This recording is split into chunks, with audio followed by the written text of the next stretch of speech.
Olá você, a paz do Senhor Jesus. Quero louvar a Deus pela sua vida e pela oportunidade de estarmos meditando um pouco na palavra de Deus. Quero trazer uma palavra de reflexão, de orientação, que possa conduzir a sua vida, aprimorar o seu conhecimento. Isso é importante porque nos últimos dias a qual nós estamos vivendo, é necessário nós conhecermos os tempos, a época, como disse o próprio Jesus, para que nós venhamos compreender alguns pontos importantes na palavra de Deus que vai nos habilitar a estar a cada dia atentos e rever e até mesmo observar com um pouco mais de cuidado aquilo que a palavra de Deus ela tem nos mostrado. Mateus capítulo 24, vamos ler a partir do versículo 3, aonde os discípulos, Jesus estando no Monte das Oliveiras, e os discípulos ele indagam Jesus, querendo saber acerca do fim. E eles perguntaram para Jesus, quando sucederão essas coisas? Que sinal haverá da sua vinda e da consumação dos séculos? Os discípulos estavam perguntando para Jesus quais os sinais que haveria da sua vinda, quais os sintomas, qual eram as evidências, o que mostraria, qual era o ponto-chave que trariam para as pessoas um sinal acerca do fim. E ele diz assim, da consumação dos séculos. É importante que Jesus ele traz um alerta em seguida. Ele diz, vede que ninguém vos engane. A primeira observação que Jesus faz é que eles deveriam ter o cuidado, que eles não viessem ser enganados. E ele mostra outra coisa importante, que diz, porque virão muitos em meu nome, dizendo, eu sou o Cristo, e enganarão a muitos. Esse era um dos sintomas que Jesus estava declarando aos seus discípulos, que quando estivesse perto da sua vinda, muitas pessoas iam aparecer, e muitos iam dizer, eu sou o Cristo. Muitos viriam em nome dele. Observamos que as coisas elas têm passado e têm se alastrado no meio cristão, muitos tentando se passar até mesmo por pessoas que têm uma condução de um evangelho genuíno, quanto na verdade o que nós temos visto e que nós mais temos observado no longo da história da igreja e nesses últimos dias tem intensificado com mais frequência, nós temos visto pessoas querendo aparecer, as pessoas centralizando esta obra, o evangelho em si mesmo. O homem tem sido o centro. O homem tem deixado Deus de lado e tem se colocado no centro, quanto na verdade o evangelho genuíno é aquele que centraliza Cristo. Cristo é o centro, Cristo é a base, Cristo ele é o Senhor da igreja. A nossa pregação, a base do nosso discurso tem que ser Cristo, porque se não for, todo o nosso discurso ele não convergir para a Bíblia, para a palavra, esse evangelho não é verdadeiro. E Jesus diz, cuidado para que ninguém vos engane, porque muitos virão em meu nome. Muitos pregadores egocêntricos, homens presunçosos, homens que pregarão e em vez de a glória ser de Deus, eles querem glória para si. Jesus adverte que muitos veriam em seu nome. E esse texto ele começa a revelar algumas verdades absolutas, e nós devemos estar atentos a isto, que ele diz: e certamente ouvireis falar outros sinais de guerra, de rumores de guerra. E Jesus ele continua narrando, e ele diz assim: porquanto se levantará nação contra nação, reino contra reino, haverá fome, terremotos em vários lugares. Observe que são sinais, são princípios de dores, fome, guerra, terremoto, falsos profetas, homens egocêntricos. Paulo ele adverte, diz assim: depois da minha partida, levantar-se-ão homens do meio de vós mesmos, presunçosos, amantes de si mesmo, e que farão discípulos após si. Homens que querem ser o centro, homens que querem ser reverenciados, homens que querem ser bajulados, pessoas que centralizam o seu discurso, as suas ideias, quer trazer um evangelho para convergir na sua própria vida. E esses homens, eles querem discípulos após si. Eles querem ser vistos como uns mini semideuses. Eles que fazem, eles é que podem. Jesus fica de lado e eles estão aí nos holofotes. E nós vamos observar que o propósito do evangelho, o propósito da igreja é colocar Cristo como centro. Cristo ele é a base da nossa fé, da doutrina bíblica, que leva o pecador a se arrepender dos seus pecados para servir a Jesus Cristo. Esse é o cerne do evangelho. Vejamos aqui o versículo de número 8. Porém, tudo isso é princípio de dores. O verso 9 diz: então sereis atribulados e vos matarão. Sereis odiados de todas as nações, por causa do meu nome. Nesse tempo, muitos hão de se escandalizar, trair, odiar uns aos outros. Levantar-se-ão muitos falsos profetas e enganarão a muitos. Olha só a advertência que Jesus dá. Levantar-se-ão muitos falsos profetas e enganarão a muitos. Sereis odiados. Observe que o que nós temos vistos, muitos falsos profetas, que não se comprometem com a verdade, que não estão dispostos a levar as pessoas ao arrependimento, mas estão enganando as pessoas com as suas mensagens fáceis, com mensagens que massageiam o egocentrismo das pessoas, com mensagem que levam as pessoas até mesmo ao delírio. Isso é preocupante, porque em vez de trazer o povo a uma edificação, ao arrependimento, para uma mudança, para uma conversão, estão levando as pessoas simplesmente se firmar naquilo que é superficial. E aonde há superficialidade na palavra, até mesmo no discurso, não tem raiz e nem profundidade na palavra, se a base dessa pessoa não é a palavra, então o risco é muito grande das pessoas se decepcionarem. É por isso que nós temos visto nos últimos dias pessoas se decepcionando com igrejas, com pastores, com lideranças. E o que nós temos visto com isso é muitos caindo no descrédito, porque não têm de forma nenhuma se comprometido com o verdadeiro evangelho.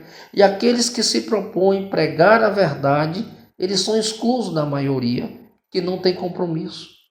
A palavra de Deus, a Bíblia Sagrada, é uma espada de 2 gumes.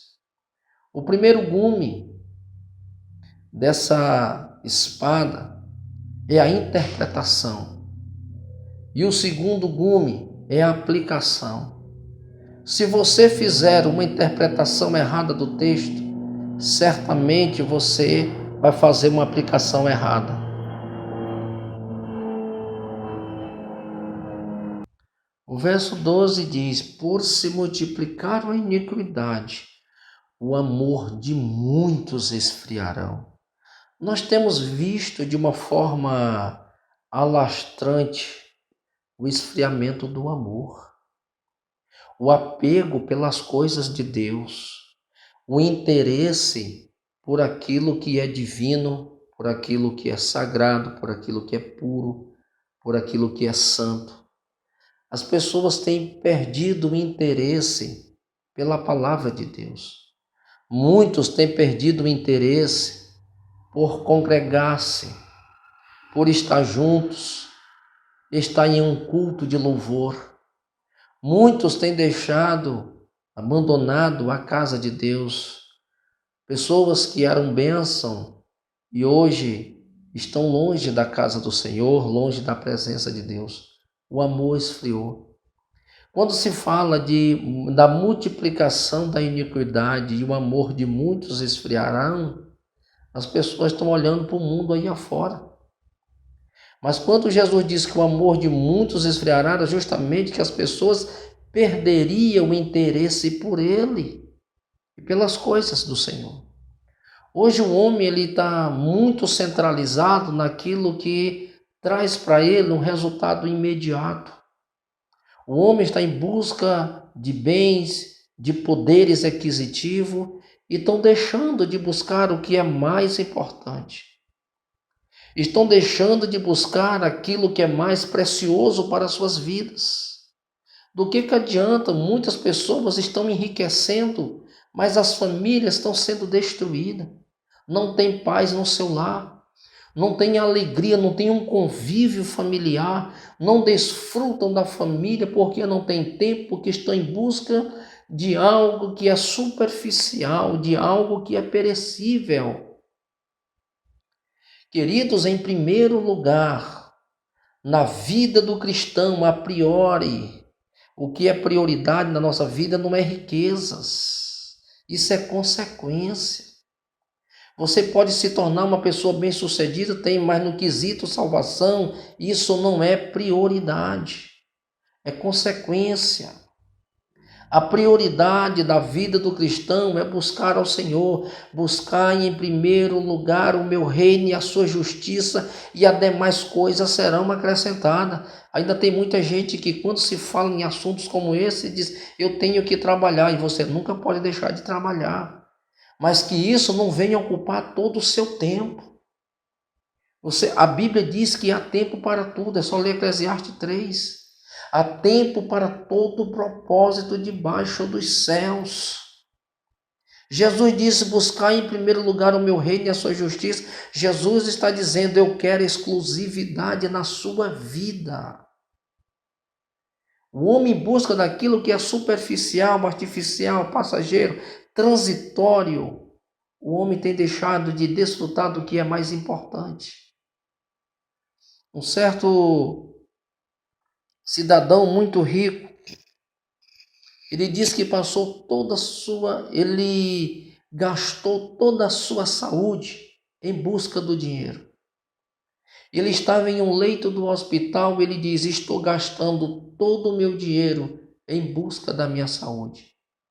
Salomão é um dos homens mais sábios e ricos que a Bíblia já registrou. Quando escreve Eclesiastes capítulo 12, ele deixa um conselho. Jovens, olha o conselho que ele deixa. Ele ordena, ele deixa esse conselho para que o homem, para que o jovem venha servir ao Senhor na sua mocidade. Ele diz que antes que venham os maus dias e os anos dos quais tu venha dizer, não tenho nele prazer. Então, o tempo de buscar a Deus é enquanto você pode. Salomão, ele compreendeu que tudo que ele tinha, que tudo que ele possuía, tudo que fez dele um homem vaidoso, e por causa dessa vaidade, a Bíblia diz que ele se envolveu, ele se deixou, ele adorou os deuses das suas 1000 mulheres. E quando ele chega a uma certa idade, a velhice, ele deixa esse conselho: jovem, lembra-te do teu Criador nos dias da tua mocidade, antes que venham os maus dias e os anos dos quais tu venha dizer, não tenho nele prazer. Porque Salomão entendeu que disse, de vaidade em vaidade, tudo é vaidade e aflição de espírito. O homem, ele deixa de servir a Deus em busca daquilo que é superficial, porque isso é a vaidade humana. O homem às vezes quer ter, não porque precisa, mas porque quer mostrar para os outros que ele pode e que ele pode se tornar mais poderoso do que outro. Quando na verdade tudo isso é vaidade. Tudo isso simplesmente são resultado de uma vaidade humana, o homem querendo mostrar poder, querendo ser mais poderoso do que o outro, quanto na verdade deveria reconhecer que há um Deus que é todo poderoso e que está no controle de todas as coisas e que nada foge do seu controle. Tudo está patente aos seus olhos. Observe o último versículo. Versículo 13. Aquele, porém, que perseverar até o fim, esse será salvo. A proposta de Deus é para aqueles que perseveram até o fim. O propósito de Deus, ele só vai se cumprir na vida daqueles que não desistem, que não abrem mão por nada e nem por ninguém. Mas você deve permanecer no propósito. Aquele que perseverar até o fim, esse será salvo. Tiago diz que bem-aventurado é o varão que suporta com perseverança a provação, porque depois de ter sido aprovado receberá a coroa da vida que está preparada desde a fundação dos séculos para aqueles que o Senhor o amam. Jesus disse assim: aquele que coloca a mão no arado e olha para trás não serve. Porque o propósito de Deus, mas aquele que perseverar até o fim, eu dar-te-ei a coroa da vida. Observe que o propósito de Deus ele vai se cumprir na vida daquele que perseverar até o fim. É por isso que a palavra de Deus diz: aquele que perseverar até o fim, esse será salvo. Ele vai entrar pelos portões celestiais. E uma vez ele passando pelos portão celestial, a presença do pecado já não mais estará na sua vida. Esse será o último estágio da nossa salvação. Ser livre da presença do pecado. Ser salvo da presença do pecado. O Pedro ele deixa isso bem claro. E o versículo 14 diz: e será pregado este evangelho do reino por todo o mundo, para testemunho a todas as nações, então virá o fim. Eu já vi muita gente discutindo isso e dizendo: ainda falta muitas nações a ser evangelizada. Então falta muito tempo para Jesus voltar. Aí é que você se engana. Nós temos visto os meios de comunicação. O evangelho nunca ele chegou a povos jamais imaginados. Se você tiver um aparelho de celular em qualquer ambiente, em qualquer país, se você tiver o aparelho de celular, o evangelho está chegando também. E um outro dado importante é que às vezes as pessoas imaginam que um país inteiro precisa ser evangelizado para que essa nação seja alcançada, quanto na verdade, se uma pessoa dessa nação ouvir o evangelho, essa nação ouviu a palavra de Deus. Agora, de continuar pregando para aquela nação o evangelho, é de responsabilidade de quem ouve, daquela pessoa que ouviu o evangelho. Então, não se engane, o evangelho do reino será pregado em todas as nações e Jesus, ele está voltando. Que o Senhor Jesus possa te abençoar com essa palavra de reflexão. Medite, compartilhe, deixe seu like e, o mais importante, se inscreva em forma de gratidão e que Deus abençoe a sua vida, em nome de Jesus.